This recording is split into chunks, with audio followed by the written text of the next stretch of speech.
I večera smo zajedno na talasu Radio Beograda 1, 21 čas je i 7 minuta, a pozdrav sada putuje u Švajcarsku, prvom sagovorniku u ovom izdanju emisije Večera zajedno, a to je Simo Pavlović, predsjednik Svesrpskog saveza Švajcarske. Gospodine Pavloviću, dobroveče i dobrodošli. Dobroveče, bolje vas našli. Evo da se vratimo vikendu. U subotu ste u Bernu ispred Saveznog parlamenta i sedišta švajcarske vlade organizovali veliki protestni miting, dakle da bi Srbi u Švajcarskoj izrazili svoje negodovanje zbog jednostranog proglašenja nezavisnosti Kosova i Metohije. Kakav je vaš utisak o tom skupu? Koliko je naših ljudi bilo? Pa, bilo je, teško je reći tačno, znate vi, oni koji neće da vide istinu, oni to umanjuju, realno se neće bilo je preko 2000 ljudi, ovo nam je treći protest imali smo u Cirihu preko 5000 ljudi, bili smo u Ženevu prošlu nedelju u stvari, 24. pred Ujedinjene nacije gdje je bilo preko 10.000 ljudi. Sad je bilo malo loše vrijeme, ali ipak je došlo preko 2000, bilo je stvarno bez ikakvih sirena, jedan veličanstveni mirovni skup, što reče, bilo je dobrih govora. Poslali smo jedno protestno pismo švajcarskom parlamentu protiv priznanja nečega što se priznat ne može. U našim govorima su se čuli i zahtjevi aktualnom predsjedniku Srbije Borisu Tadiću da se više opredijeli na čijoj je strani i da je sramota da nama pola zemlje uzmu, a da ne nazivamo da postoje ministri odbrane, a da nama uzmu pola zemlje bez ispaljenog metka, što se nikad nije dešavalo u našoj istoriji. Bilo i takvih onako skromnih riječi, skromnih govora i tako narod je naboje, omladina se ustala u Švajcarsku. Nekad je to bilo nezamislivo da će se naša djeca i naša omladina od 15 godina tako ustati spontano, njih niko nije pozivao, vjerujte, omladina se sama ustala sa porukama, oni su prvi počeli da organizuju te demonstracije. Inače, Svesrpski savez u Švajcarskoj je, gospodine Pavloviću, naša krovna organizacija u Švajcarskoj, zar ne? Vi okupljate više od 100 srpskih udruženja.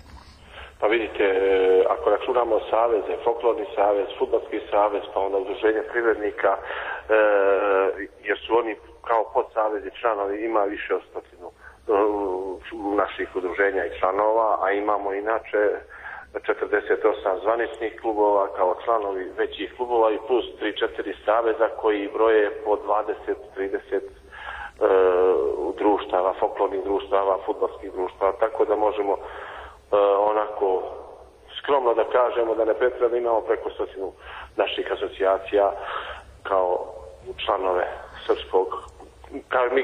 To je osnovano prije 15 godina kao Srpski kulturni savez, a možemo slobodno reći da je to krovna organizacija sa pravom, da je to krovna organizacija srpskih klubova i srpske kulture u Švajcarskoj. Da li su u subotu u Bern pristigli i naši ljudi iz drugih delova Švajcarske? Bilo je iz svih krajeva Švajcarske, također i u Ženevi prošle nedelje isto je bilo iz svih krajeva Švajcarske, nevjerovatno odakle su ljudi sve došli. Bilo ih iz Francuske, iz Njemačke, imali smo 2 Švajcarca kao govornika, Filipa Šerera, profesora i još jednog Švajcarca i tako. Zanimljivo je to da su i sami Švajcarci istim povodom organizovali nedavno, pre nedelju dana, jedan skup. Ja vam o tome ne mogu nego sutri dan. Mi smo imali u subotu u Bernu, sutri dan u Ženevu pred Palatom Ujedinjenih nacija, oni Švajcarci koji se bore protiv Švajcarske federacije koja je priznala tu nepostojeću državu Kosovo,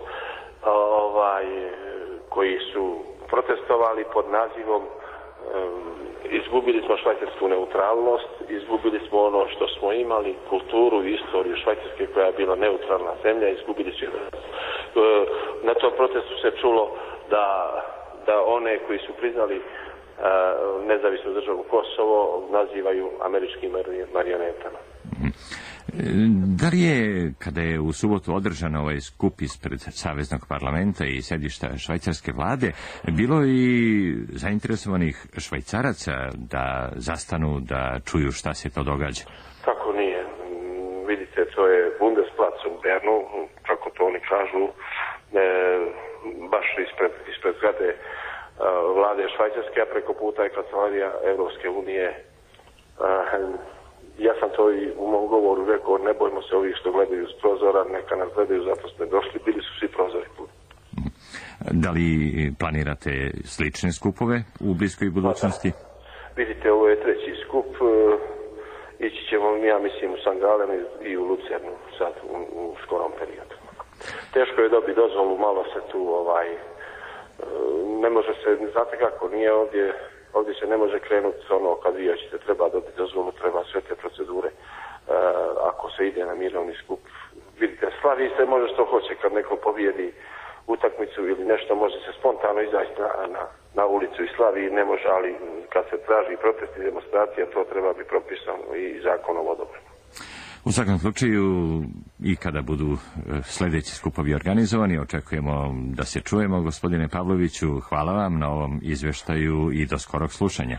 Hvala vama, nadam se da će doći bolja vremena, pa da ćemo pričati o nečem boljem kad bude ponovo Kosovo naše. Hvala vam. Hvala i vama. Bio je sa nama gospodin Simo Pavlović, predsjednik Svesrpskog saveza Švajcarske.